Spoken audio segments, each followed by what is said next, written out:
के 8 फरवरी 2025 शनिवार जया एकादशी का व्रत आज है। माघ शुक्ल पक्ष की यह एकादशी जिसका नाम जया एकादशी है, जो है इसके व्रत में भगवान विष्णु के केशव नाम से पूजा की जाती है। इस व्रत को करने वाले को भूत प्रेत पिशाच आदि निकृष्ट योनि में जाने का भय नहीं रहता और अनेकों जन्म के पाप नष्ट होकर के इस लोक और प्रलोक में सभी सुख प्राप्त हो जाते हैं, ऐसा शास्त्र कहते हैं। जब धर्मराज युधिष्ठिर ने भगवान श्री कृष्ण से पूछा कि जनार्दन, आपने माघ मास के कृष्ण पक्ष की षठतिला एकादशी का अत्यंत सुंदर वर्णन किया, अब आप कृपा करके माघ शुक्ल पक्ष की इस एकादशी के बारे में बताइए, इसकी महिमा महत्व और कथा का वर्णन कीजिए।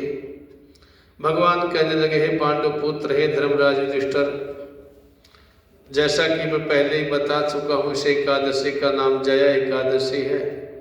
इसका व्रत करने से मनुष्य ब्रह्म इत्यादि पापों से मुक्त होकर के स्वर्ग को प्राप्त कर लेता है, पिशाच आदि योनियों से भी मुक्ति मिलती है। इसलिए सभी को यह व्रत विधि पूर्वक अवश्य करना चाहिए, क्योंकि शास्त्रों का कहना है कि तीर्थों में प्रयागराज और व्रतों में सबसे श्रेष्ठ व्रत जो है एकादशी का। एकादशी का व्रत जहाँ तक संभव हो सके हर व्यक्ति को करना चाहिए, क्योंकि भोग और मोक्ष चतुर्थ पुरुषार्थ को देने वाला एकादशी का व्रत है।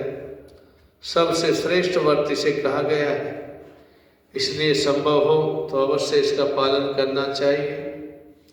अब इसकी जो विधि है उसके बारे में सुनिए और इसकी जो पद्म पुराण की कथा मैं तुम्हें सुनाता हूँ। देवराज इंद्र स्वर्ग में राज्य किया करते और अन्य सभी देवगण सुखपूर्वक स्वर्ग में रहते। एक समय इंद्र अपने नंदन वन में अप्सराओं के साथ क्रीड़ा कर रहे थे और अत्यंत गंधर्व गान कर रहे थे। उन गंधर्वों में प्रसिद्ध पुष्पदत्त तथा उसकी कन्या पुष्पावती और चित्रसेन तथा उसकी स्त्री मलिन भी साथ में थे। मलिन का पुत्र पुष्पवान और उसका पुत्र माल्यवान भी उपस्थित थे। उसी समय पुष्पवती माल्यवान को देख करके मोहित हुई और काम बाणों से चलायमान होने लगे। उसने रूप सौंदर्य हाव भाव आदि के द्वारा माल्यवान को वशीभूत कर दिया। पुष्पवती की सुंदरता को देख करके माल्यवान भी आसक्त हुआ। दोनों कामदेव के वशीभूत हुए, परंतु इंद्र के बुलाने पर वे नृत्य और गायन के लिए आना ही पड़ा। उन्होंने अप्सराओं के साथ गाना प्रारंभ किया, परंतु कामदेव के प्रभाव से उनका मन नृत्य आदि में नहीं लगा, अशुद्ध गायन करने लगे। उनके भाव भंगिमाओं को देख करके इंद्र समझ गए, इनके प्रेम के बारे में जान लिया और इसमें अपना अपमान समझ करके दोनों को श्राप दे दिया कि तुम मृत्युलोक में जाकर के पिशाच योनि को धारण करो और अपने कर्मों का फल भोगो। इंद्र का श्राप सुन करके दोनों अत्यंत दुखी हुए। हिमालय पर्वत पर जाकर के पिशाच बन करके अपना जीवन व्यतीत करने लगे। रात दिन में उन्हें एक क्षण भी निंद्रा नहीं आती। उस स्थान पर अत्यंत ठंड तो थी ही, सर्दी थी। उनके दांत सर्दी से कटकटाने लगे। एक दिन पिशाच ने अपनी स्त्री से कहा, न मालूम हमने पिछले जन्म में ऐसे कौन से पाप कर्म किए जिससे हमें इतना दुखदायी है पिशाच योनि प्राप्त हुई, क्योंकि देववश प्रारब्ध सब भूल चुके थे। देव योग से एक दिन माघ के महीने के शुक्ल पक्ष की जया नाम की एकादशी आई। उस दिन इन दोनों ने कुछ भी भोजन नहीं किया, ना ही कोई पाप कर्म किया।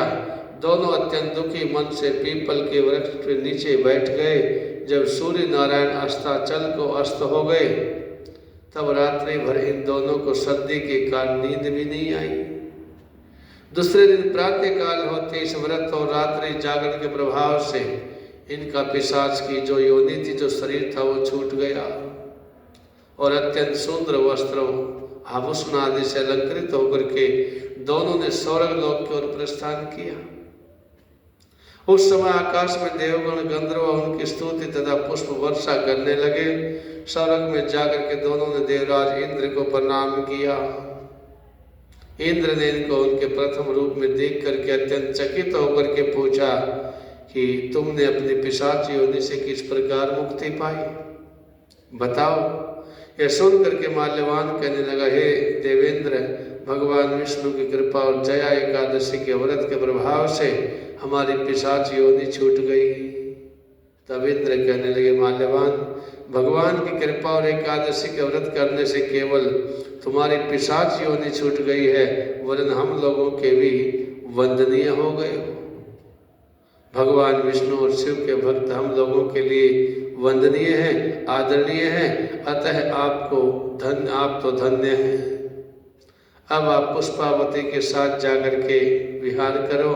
भगवान श्री कृष्ण अंत में कहते हैं, धर्मराज युधिष्ठिर, इस जया एकादशी व्रत के प्रभाव से बुरी योनियां भी छूट जाती हैं। जिस मनुष्य ने इस एकादशी का व्रत किया उसने मानो यक्ष जप दान आदि सभी पुण्य कार्य कर लिए, सभी पुण्य कार्य कर लिए।